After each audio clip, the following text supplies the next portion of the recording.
नमस्कार, स्वागत आहे तुमचं सुषमास किचनमध्ये। आज आपण शिल्लक पोळीचे फिंगर चिप्स बनवणार आहोत। मी याला फिंगर चिप्स म्हणते, तुम्ही याला काय नाव द्याल हे कमेंटमध्ये नक्की सांगा।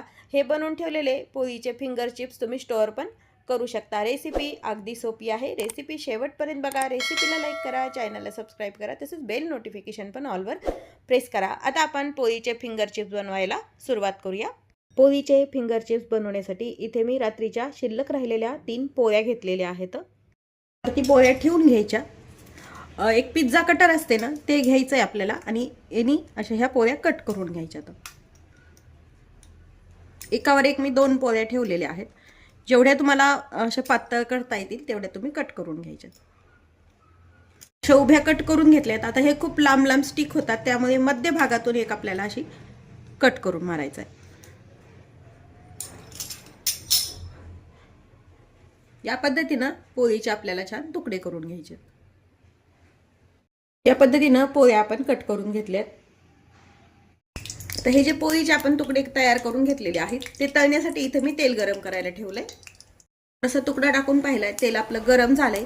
गॅस कमी करायचा आणि हे तुकडे यामध्ये टाकून छान खरपूस होईपर्यंत आपल्याला तळून घ्यायचे। ही तळलेली पोळी तुम्ही चहा सोबत पण खाऊ शकता, बरेच दिवस ही टिकते पण। जेवढे मावतील तेवढे यामध्ये तुकडे टाकून घ्यायचे पोळीचे तयार केलेले। व्यवस्थित छान तळून घ्यायचे। गॅस मात्र कमी ठेवा, म्हणजे असे कुरकुरीत छान तळले जातात, नाही तर मग करपले जातात।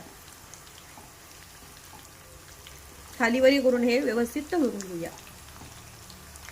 हे व्यवस्थित छान तळून झाले, खरपूस असे हे पाहू शकता तळून घ्यायचे। तर मीडियम हीट वरती तळल्यामुळे पोळी अजिबात करपल्या जात नाही आणि एका टिश्यू पेपर वरती काढून घ्यायचे। याच पद्धतीने बाकी शिल्लक राहिलेल्या पोळीचे तुकडे पण आपण तळून घेऊया।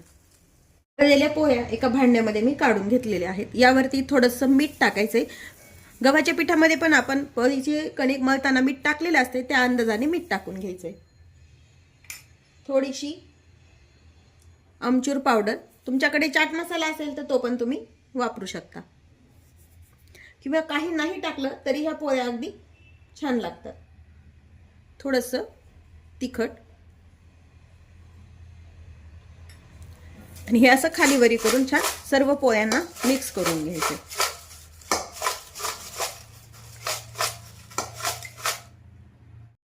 तळून घेतलेल्या पोळ्यांना मसाला लावून घेतलाय। या ज्या पोळ्या आहेत ना, एअरटाईट कंटेनर मध्ये जर तुम्ही भरून ठेवल्या तर छान कुरकुरीत अशा राहतात आणि चहा सोबत किंवा मधल्या वेळेत पण तुम्ही खाऊ शकता।